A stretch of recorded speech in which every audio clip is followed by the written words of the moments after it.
नमस्कार, पंचतत्व में आपका स्वागत है। मेरा नाम है काजल तिवारी। राजनीति में कब किसका सितारा बुलंद हो जाए और कौन अर्श से फर्श पर आ जाए, कहना मुश्किल होता है। बिहार में रामविलास पासवान की पार्टी लोजपा उनके निधन के बाद दो भागों में बंट गई। 4 सांसदों वाले एक धड़े का नेतृत्व रामविलास के भाई पशुपति कुमार पारस के पास आ गई, तो दूसरे धड़े में इकलौते सांसद बनकर चिराग पासवान ने धैर्य बनाए रखा। दोनों एनडीए के हिस्सा थे, लेकिन एनडीए ने पारस को लोकसभा चुनाव में किनारे कर दिया। चिराग पासवान की ताकत पर भाजपा ने भरोसा किया। चिराग ने अपने इस भरोसे का साबित भी कर दिखा दिया। 5 सीटें एनडीए ने दी तो चिराग का धड़ा लोजपा रामविलास ने 100% स्ट्राइक रेट के साथ सभी सीटें जीत ली। पारस तो एनडीए में हाशिए पर ही चले गए, पर हाल के दिनों में चिराग ने जब पैंतरेबाजी शुरू की तो एनडीए में पारस की पूछ अचानक बढ़ गई।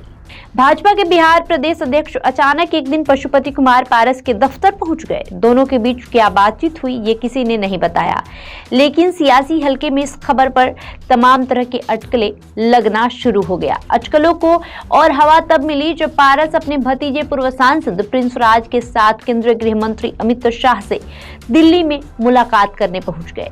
माना गया कि चिराग पासवान ने जिस तरह नरेंद्र मोदी के फैसलों पर आपत्ति जताई, उससे भाजपा परेशान है। चिराग के कई पुराने मामले अचानक उखड़ने लगे। चिराग की पार्टी में संभावित टूट की खबरें आने लगी। पारस की पूछ बढ़ गई। आखिरकार केंद्रीय गृह मंत्री अमित शाह ने चिराग से मुलाकात की। उसके बाद से सारी गतिविधियां ठप पड़ गई। चिराग की चिल्पो भी बंद है। सिर्फ पारस की पूछ से चिराग काबू में आ गए। सत्ता में बैठे व्यक्ति के पास किसी को देने के लिए बहुत कुछ होता है। अमित शाह ने उन्हें अचानक बुलाया। तभी से कयास लगने लगे थे कि उनके बारे में भाजपा कुछ खास करने वाली है। ऐसे में 2 ही संभावनाएं दिख रही थी। पहला ये कि उन्हें पार्टी राज्यसभा के राष्ट्रीय केंद्र में ले जाकर मंत्री बना दे, जिससे चिराग के मंत्री बनने की गर्मी शांत हो जाए। राष्ट्रपति कोटे से मनोनीत होने वाले राज्यसभा सदस्यों की जगह अभी खाली है।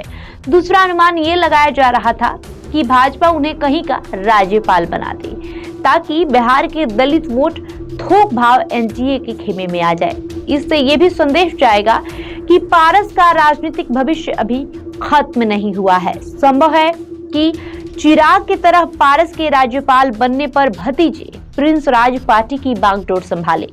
अमित शाह और जेपी नड्डा से चिराग पासवान की मुलाकात के दौरान ये भी जानना चाहा कि अचानक उनके चाचा की पूछ क्यों बढ़ गई है। उन्होंने ये भी बताया था कि इससे उनके वोटरों में कंफ्यूजन की स्थिति है। भाजपा ने कहा, चिराग के सामने शर्त रखी कि वे विवादास्पद बयानबाजी से बचे। पारस एनडीए के हिस्सा हैं और उनकी चिंता भाजपा का विषय है। यानी भाजपा ने उन्हें संकेत दे दिया कि आप अधिक फुदकने की कोशिश ना करें। उसके बाद ही भाजपा में पारस को राज्यपाल बनाने की चर्चा शुरू हो गई है।